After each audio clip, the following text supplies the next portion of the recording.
2 बार 3 बार इनकी लाइट काटी गई। उसके वहां लोकल स्तर पर जिला कलेक्टर उनको परेशान करते रहे, फिर राज्य स्तर पे ये परेशान करना चालू कर दिया ईओडब्ल्यू और अन्य एजेंसियों ने। जब कार्रवाई हुई थी, कार्रवाई से कोई बात नहीं है, कोई मिलावट कर रहा है, गड़बड़ी कर रहा है, आप उसको सजा दीजिए, लेकिन हबीबगंज थाने की पुलिस रिपोर्ट कुछ कह रही है, फिर क्राइम ब्रांच की रिपोर्ट कुछ और कह रही है। चंद्र प्रकाश पांडे को किसके दबाव में बाहर निकाला गया?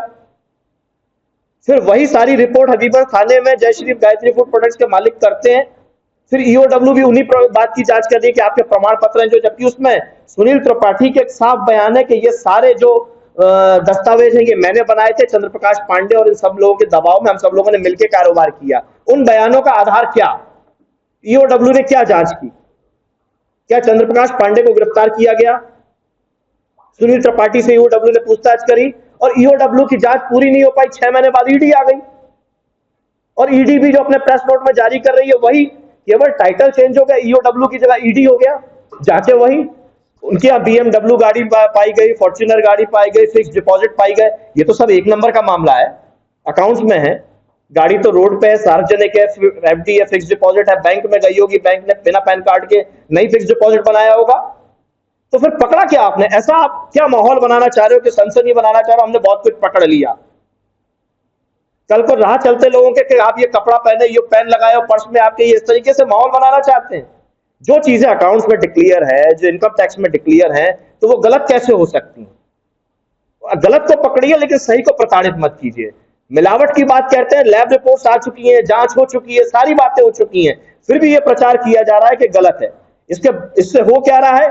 जयश्री गायत्री फूड प्रोडक्ट से संबंधित जो और लोग हैं जो कारोबार करते थे, जो उन सब लोग घबराए हुए हैं कि हम तो शायद मिलावटी काम करते हैं, किस किस को समझाएंगे?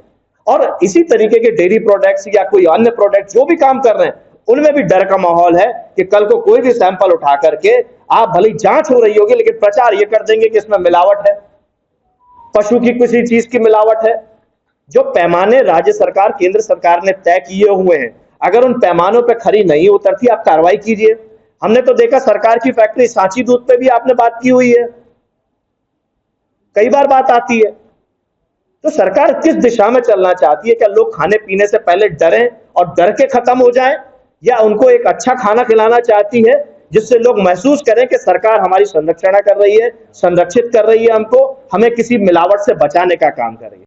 डायरेक्टर एमडी किशन मोदी ने कोर्ट में अपील की हुई है कि ये जांच दोबारा की जाए, ये जो सारी बातें हैं, लैब में सारी चीज जांच हो चुकी है, जिन लोगों ने गड़बड़ी करी थी उनको गिरफ्तार नहीं करके उनको बचाने का काम किया जा रहा है। और ईओडब्ल्यू और ईडी के माध्यम से अब वही बात दोबारा की जा रही है जिसपे हबीबगंज पुलिस थाने ने दूसरों को दोषी पाया गया। तो ये दिखता है कि समन्वय एजेंसीज के बीच में है या नहीं है, लेकिन सत्ताधारी दल का, मशीनरी का दुरुपयोग हो रहा है। और ये क्यों हो रहा है? क्योंकि चंद्र प्रकाश पांडे जिसको बचाया जा रहा है वो केंद्र में मंत्री, मोदी सरकार के सहयोगी, मोदी जी को अपना हनुमान बताने वाले चिराग पासवान जी के साले हैं, जीजा हैं, और चिराग पासवान जी उनके साले हैं। चिराग पासवान जी की पार्टी ने कल एक प्रेस विज्ञप्ति जारी करके इस पूरी घटना से संबंध न होना बताया, लेकिन वास्तविकता यह है कि ये चंद्र प्रकाश पांडे हैं, ये 15 जनवरी 2023 का ट्वीट है जो लोक जनशक्ति पार्टी ने किया है, जिसमें चिराग पासवान जी चंद्र प्रकाश पांडे के यहाँ जाने, वेद प्रकाश पांडे के यहाँ जाने अपनी माता जी के साथ में गए हैं, और बात लिखा है उसमें कि अपने जीजा के यहाँ गए। और चंद्र प्रकाश पांडे का भाई वेद प्रकाश पांडे युवा अध्यक्ष है इनकी पार्टी का। तो ये दिख रहा है सीधे संबंध है लोक जनशक्ति पार्टी से, चिराग पासवान से रिश्ते हैं जीजा के, और उसी सत्ता की मशीनरी का और सत्ता का दुरुपयोग किया जा रहा है। जिस तरीके से यहां जयश्री फूड प्रोडक्ट्स में दबाव बना के काम किया जा रहा है, पूर्व में यही किशन मोदी जी जो जयश्री गायत्री फूड प्रोडक्ट्स के मालिक हैं, यही पार्टनर थे इन्हीं चंद्र प्रकाश पांडे और वेद प्रकाश पांडे से, जो जीजा हैं चिराग पासवान जी के। अस्मा फूड्स के नाम से हाजीपुर बिहार में इनकी फैक्ट्री चलती है। दोनों भाई 15-15% के पार्टनर थे और 70% के पार्टनर थे किशन मोदी जी, और वो पूरी फैक्ट्री उन्होंने अपने इसी सत्ताधारी दल के दबाव में और सरकारी मशीनरी के दबाव में हड़प ली है।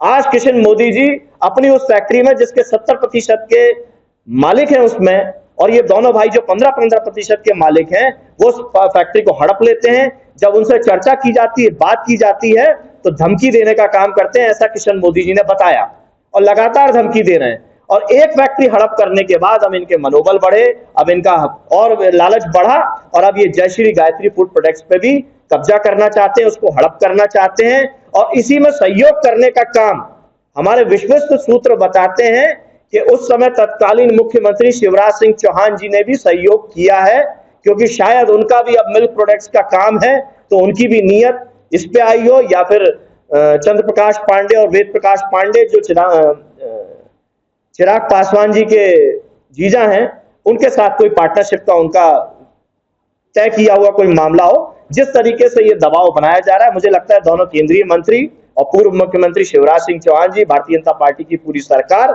लगातार व्यापारियों को बर्बाद करने पे तुली हुई है, परेशान करने पे तुली है, और पूरी सरकारी मशीनरी भ्रष्टाचार में डूबी है। जिस तरीके से सौरभ मिश्रा बाहर गया, बाहर से आया और जिला कोर्ट तक आ गया, घूमता रहा खुलम खुला, कोई पकड़ने वाला नहीं था। ये लगातार भ्रष्टाचार की कहानी खोलते हैं। स्वयं मोदी जी मध्य प्रदेश आते हैं, उज्जैन का जिक्र करते हैं, एक चपरासी के लाखों रुपए भ्रष्टाचार के पकड़े जाते हैं। तो ये भ्रष्टाचार की बात न केंद्र सरकार से छुपी है, न राज्य सरकार से छुपी है। अब इसको आगे बढ़ाने का काम दोनों सरकारें कर रही हैं, और जनता इससे सीधे तौर पे प्रभावित हो रही है, और इनके शुभचिंतक, इनसे जुड़े हुए लोग लाभान्वित हो रहे हैं। जो इनसे नहीं जुड़ा है वो बर्बाद हो रहा है, और बर्बाद करने का काम कर रहे हैं। आपने देखा जय श्री गायत्री फूड प्रोडक्ट्स के डायरेक्टर